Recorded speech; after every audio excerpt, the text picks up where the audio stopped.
เฮ้ยแบงค์ค่าน้ำตึก7 ชั้นของเราทำไมมันสูงจังวะต้องมีปัญหาพี่ไก่จากแต่เดิมเนี่ยมันน่าจะรู้ว่าเปล่าจากแต่เดิมเนี่ยจากแต่เดิมแค่50-80 หน่วยตอนนี้ขึ้นมาเป็น130 หน่วยแล้วเนี่ยคือเยอะเลยนี่ปัญหาที่ดูจากตึก7 ชั้นเนี่ยเพราะนอกอาคารปกติแล้วเราจะทำไงกันดีเนี่ยแล้วก็เดินฝั่งดินเดินใต้ตึกด้วยแล้วดูไงแล้ว7 ชั้นโอ้โหสร้างมานานอีกพอเก่าแล้วด้วยเราต้องหาวิธีแก้ให้ได้ไม่งั้นค่าน้ำเสียไปโดยเปล่าประโยชน์โอเคสวัสดีครับหมอสวัสดีค่ะกลับแล้วเหรอครับจ้าครับเดินทางกลับบ้านปลอดภัยครับจ้าขอบคุณนะคะครับผมนึกออกแล้วแบงค์เราทำไงกันดีไอ้ฟังท่อน้ำรั่วเนี่ยมาเดี๋ยวพี่มันอยู่ในหัวพี่เดี๋ยวพี่ทำให้ดูไป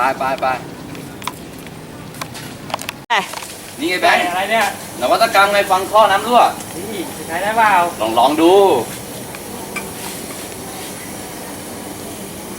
จุดนี้แหละแบงค์รั่วแน่นอนลองฟังดูเป็นไงได้ยินเสียงจริงด้วยได้ยินไหมเดี๋ยวเราต้องแก้ไขแล้วทีนี้อย่างน้อยเราต้องปิดตรงนี้ก่อนเพื่อที่จะทำการซ่อมบำรุงโอเคเราไปหาเมนเส้นนี้กันว่ามันจะแตกตรงไหนหรือว่าเราจะต้องเดินลอยต้องไปดูมันก็เอาที่ไม่ลอยยิ่งไปในแบงค์จะเจอแล้วเว้ยจิ้มไปข้างล่างเลยเนี่ยเสียงมาแล้วเฮ้ยเนี่ยแบงค์ตรงเนี้ยดังชัดเลยเนี่ยแบงค์ลองฟังดูดิใช่หรือเปล่าพี่กายใช่จริงด้วยยังไงเราก็เจอแล้ว